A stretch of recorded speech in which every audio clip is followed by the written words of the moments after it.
आज शहरों के इर्द गिर्द ये जो तमाम लोग हैं जिनकी झोपड़ियों में रहते हैं, छोटे मोटे घरों में रहते हैं, ये लोग वास्तव में गांव के ही तो हैं, शहर के नहीं है ये।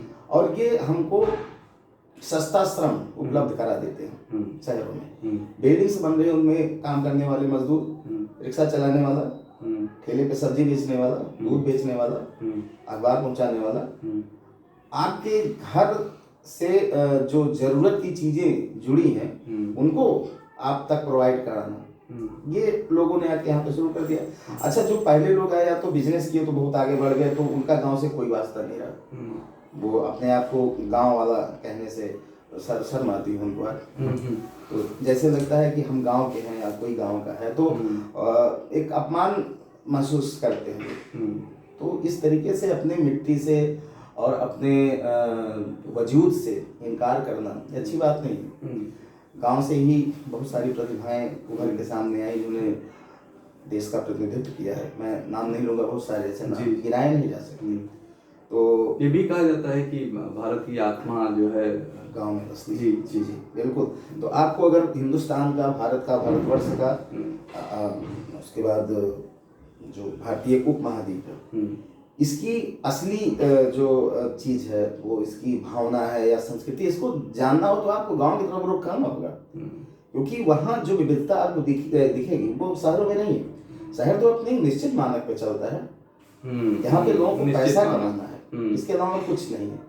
तो उसी पैसे से अपना अम्यूजमेंट या आमोद प्रमोद के साधन भी जो अपना है शहरों में कर लेते हैं जी। लेकिन गांव के अपने आनंद की एक बात ही दूसरी थी।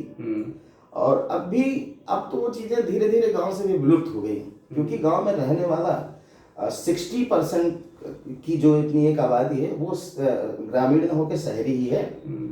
छुट्टियों में किसी शादी विवाह के फंक्शन में घर में जब लोग इकट्ठा होते हैं तो पता चलता है उस घर में 20 सदस्य हैं, जिसमें 3 गांव में हैं और 17 बाहर हैं। तो आप समझिए वो गांव थोड़े रहा, अब तो वो शहर में तब्दील हो गया। कल्चर भी, हर व्यक्ति के हाथ में एंड्रॉइड मोबाइल है और घर घर तक पक्की सड़कें।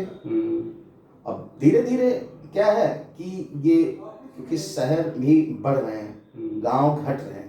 आंकड़ा जो अपना आया है उसमें एक संस्था ने प्रकाशित भी किया है कि बहुत तेजी के साथ ये आंकड़ा बढ़ रहा है। गांव के घटने और शहर के बढ़ने की जो ये गति है बहुत तेज हो गई है। अच्छा, मुख्य वजह इसका आप विवेक जी क्या मानते हैं, पलायन ही या कुछ और भी? निश्चित रूप से पलायन ही। गांव में रह के लोगों को संगठित करके इस सहकारिता को अगर शुरू किया जाए दोबारा और लोग एक दूसरे के काम आए और मिलजुल कर रहे तो गांव में भी रोजगार उपलब्ध हो सकता है। तो गांव में रोजगार उपलब्ध कराने का आप क्या तरीका देखते हैं, या जो आप बता रहे थे कि उद्योग जो है, कुटीर उद्योग और लघु उद्योग, उसके बारे में जरा छोटी सी बात करें। पहले जैसे मैंने बताया आपको कि जो हिंदुस्तान भारतवर्ष में जितनी भी जातियां उनका अपना निश्चित व्यवसाय था, तो उस व्यवसाय में जो लोग, उनका प्रोडक्शन होता था, जो वो पैदा करते थे, उसको खरीदने के लिए मार्केट से लोग नहीं आते थे, उस गांव के या गांव के बगल से ही लोग आके खरीद लेते थे। तो अब उस जो व्यक्ति बना रहा उस सामान को, उसके प्रोडक्ट की उसको उचित कीमत मिल गई और हमको आपको अपने जरूरत का सामान मिल गया। अच्छा, तो मतलब ये बिचौलिया वाला सिस्टम नहीं होता था, क्योंकि वो डायरेक्ट बनाते थे और डायरेक्ट बेच पाते थे, देते थे। और विशेष तौर में जब कई त्योहार आते थे, त्योहारों में इन बर्तनों की बड़ी मांग रहती थी जी। सब मिला के वो जितनी मेहनत करते थे उनको अपने मेहनत का हिस्सा पैसे के रूप में उनको मिल जाता था, और जो खरीदते थे उनको भी कीमत सही मिलती थी, क्योंकि बीच में फिर बाई थ्रू नहीं खरीदना पड़ता था। कोई मध्यस्थ नहीं, इसका कोई प्रचार नहीं था, एडवर्टीजमेंट नहीं था, कोई बिचौलिया नहीं था। किसान बनाता था, किसान ही खरीद लेता था। और फिर तो हम भी किसी मतलब वर्ग विशेष से हैं, तो हमारा भी अपना कोई वर्ग विशेष का धंधा है, हमारा भी अपना कोई रोजगार है, तो हम भी वही काम कर रहे हैं, हमसे भी कोई दूसरा खरीद ले रहा। और जो हमारा सरप्लस है, अगल बगल छोटी मोटी मंडियां हैं, हम वहां जाके बेच सकते हैं या फिर लोगों से संपर्क करके उनको दे सकते हैं। तो इन चीजों को अगर बढ़ावा दिया जाए, बहुत बड़ी बात नहीं है, तो ये जो पलायन है इसको रोका जा सकता है। और लोगों में जो ये नई पीढ़ी है उसको ये चमक दमक टीवी और उसमें सिने स्टार्स और बड़े ये तमाम नामचीन लोग, इनके बीच में रहना, उनको फॉलो करना, उनके जैसा बनना। आजकल तो बच्चों में देखता हूँ गन्स वगैरह जो माफियाज हैं, इनके पर बड़ा क्रेज बढ़ रहा है। बहुत सारे खेल आए, पबजी क्यों लोगों को पसंद आई? क्योंकि उसमें गोली चलती है, उसमें आदमी मार देता है, दूसरे को मारते हैं। तो ये कैसा खेल है, दो एक दूसरे को मार के आदमी अच्छा, आपका एक शो भी आने वाला है, एक मैं सुना हूँ गैंगस्टर करके आप एक शो लाने वाले हैं। जी, जी। मैं आप सभी को बता दूं कि विवेक शुक्ला जी का एक शो आने वाला है गैंगस्टर, और वो जिस भी यूट्यूब चैनल पे आएगा वो अपना शो लेकर आएंगे, और उसमें जो भी इस तरह आपराधिक छवि के लोग उन्हें कह सकते हैं, हाँ। और उनके बारे में आप बताएंगे कि कैसे उनका जो है शुरू हुआ, और कैसे कैसे क्या क्या क्राइम क्षेत्र में उन्होंने क्या क्या नुकसान किया और कैसे आगे बढ़े हैं, उस विषय पर आप जानकारी देंगे। और इसी के साथ मैं आपसे ये भी जानना चाहूँगा कि जो आप बता रहे थे कि मतलब आज चमक दमक की दुनिया है, लेकिन मैं भारत की अगर बात, भारत के अलावा मैं अन्य अगर दूसरे देशों की अगर बात करूं, तो वहाँ पर ये देखने को मिलता है कि मतलब एक संस्था होती है, वो लोगों को ऐसी जगह पर भेजती है, करीब 1 महीने 1.5 महीने 15 दिन जो भी है वहाँ पर वो एकदम से मोबाइल और इन सब चीज़ों से एकदम से उनको अलग कर दिया जाता है, और फिर उनको एकदम शुद्ध वहाँ पर वातावरण उपलब्ध कराने की कोशिश की जाती है। तो क्या हम ये माने कि अभी जो हमको शहरों में रहने का जो चस्का लगा है वो नया है, और कुछ समय बाद, क्योंकि हम कॉपी तो करते हैं, हम दूसरे देशों को ही करते हैं, तो हमारा जो रहन सहन पहनावा वो हम मानते हैं कि बेहतर उनका है, तो उसको हम कॉपी करते हैं, एक्चुअली वो उसको रिजेक्ट कर चुके होते हैं। तो अब उधर क्या है, उधर अभी हमारे पास अगर ऐप भी आ रहे हैं, फेसबुक, इंस्टा, ट्विटर, ये सब, उधर उतना लोग उसका यूज नहीं करते हैं, वहां पर लगभग छोड़ चुके होते हैं या उससे आगे बढ़ चुके होते हैं, उनको उसके नुकसान भी पता होता है। और हम क्या होता है कि हम उसको एक्चुअली कॉपी करके हम अपने आप को अपग्रेड मानते हैं।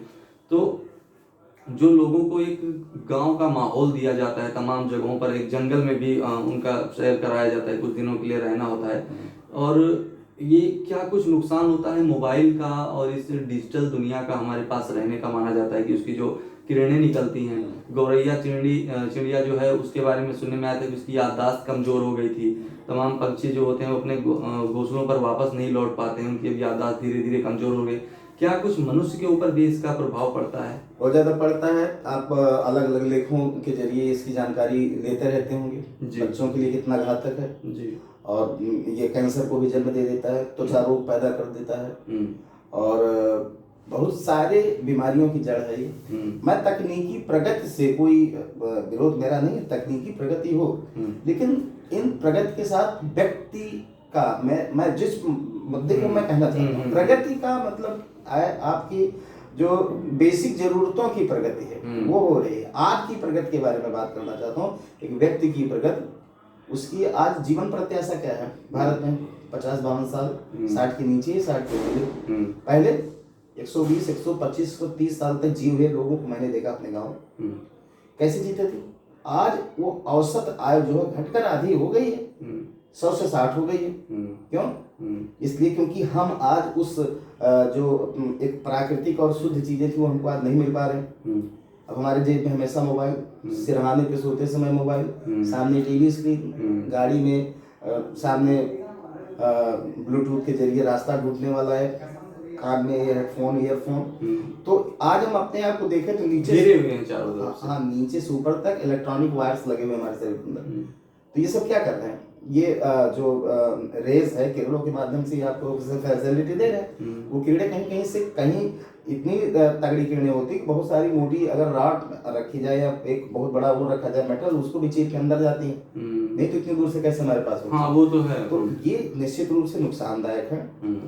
अगर व्यक्ति को या हम लोगों को अगर थोड़ा सा अपने जीवन में उम्र लंबी करना है, या फिर निर्द्वंद जिसको बोलते हैं, निर्द्वंद जिंदगी जीने की बात हो, तो वो थोड़ा सा एक ग्रामीण जो परिवेश है, खासतौर से जीवन शैली, उसकी तरफ लौट के देखना होगा। और यकीन मानिए एक वक्त आएगा, जैसे आपने चर्चा किया, बहुत सारे देशों में मैंने देखा है, चलन शुरू हो गया है, वो फैमिली उनकी जाएगी और किसी भी प्रकार का कोई भी इलेक्ट्रॉनिक डिवाइस उनके पास नहीं होगा, पूरी तरीके से संपर्क सबसे कट जाएगा। प्राकृतिक स्थान पर कुछ दिन रहेंगे, खाएंगे, टहलेंगे, खेलेंगे, कूदेंगे, गाएंगे, नाचेंगे, और एकदम संसार से अपना संपर्क काट देंगे। उसके बाद जब लौट के आएंगे तो उनके अंदर एक नई ऊर्जा और एक नई ताकत रहती है। और ये जो आज ढूंढ रहे हैं, गांव में लोगों के पास ये हमेशा रहती थी। क्योंकि हमेशा इसी माहौल में रहते थे। तो गांव का पलायन अगर मैं बात करूं तो